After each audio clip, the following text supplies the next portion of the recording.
ጋይስ ይሄው እንደሚታየው ያው ከጎራ ምናምን ከእርሻ ቦታዎች ወጥቼ አሁን ወደ ወንዝ ነው እየወረድኩኝ የምገኘው። እስኪ አሁንም ተከታተሉኝ ነው የምለው። ግን የጫካ ትሬኒንግ በጣም ሀርድ ነው። ሰው እንደሚያስበው አይደለም፣ ከባድ ነው። ጋይስ እንደምታዩት ወንዝ ወርጃለሁ። ወንዝ ነው ያለሁት። የምታዩት ድምፅ እንደውም የኔ ያን ያክል ይሰማል አይመስለኝም። ይሄው የውሃ ድምፅ ነው ያለው እና ይሄው ከቦታ ቦታ እየተንቀሳቀስኩኝ ነው። ትሬኒንጋችን ትንሽ በጣም ያለፋል። እንደ ሌላው ምቾት የለውም። ከምቾት አንፃር በነበረ ምናልባት ቶሎ ለውጥ ይገኝ ነበረ። አሪፍም እሰራለሁ፣ አሪፍም ይሻሻል ነበረ። እስኪ ለወደፊት ምን ታለሙልኛላችሁ?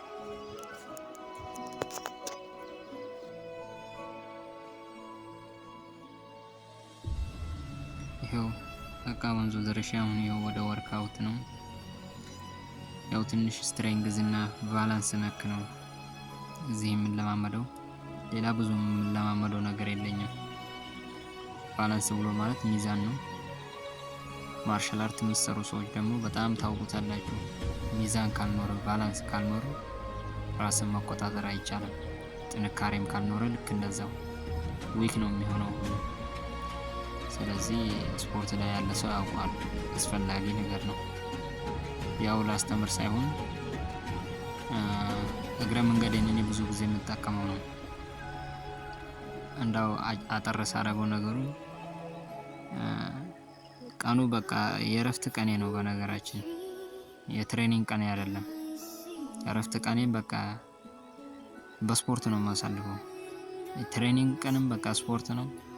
እረፍትም ወክም ምንም ሁሉም ነገር በቃ በስፖርት ነው የሚያልፈው። ያ ማለት በቃ በማርሻል አርት ነው ሁሉ ትሬኒንግ ነው ኤቭሪ ዴይ በቃ ምን ጊዜም። ያ ማለት በቃ ራሴን ለመለወጥ ራሴን ለማዘመን ነው የምሞክረው። ያው ትንሽ ሶሻል ላይፍ ከዛ ራቅ ሊያደርግ ይችላል ይሄ ነገር። ግን ያም ሆኖም ሳለ በዛም ባላንስ ይደረጋል። ሚዛናዊ አካካሄድ ነው የሚካሄደው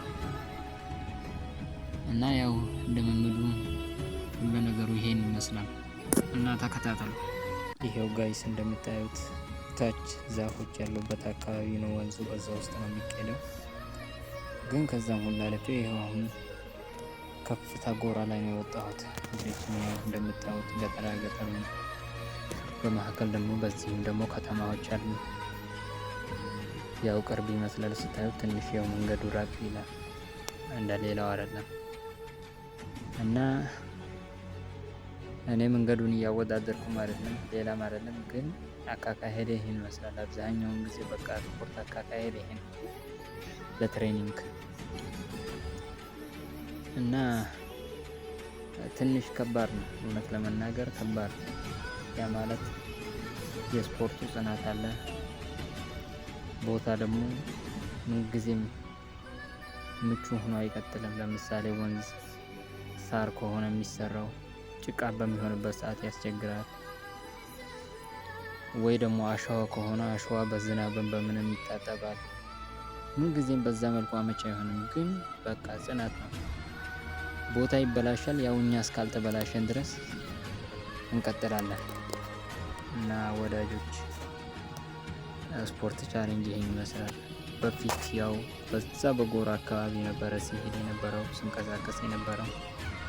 ዛሬ ትንሽ መንገዴን ቀየር አድርጌያለሁ። እንደምታዩት ያው ማሳ አታክልቶች ሊኖቹ ያሉበት አካባቢ ነው እና ይሄን ይመስላል።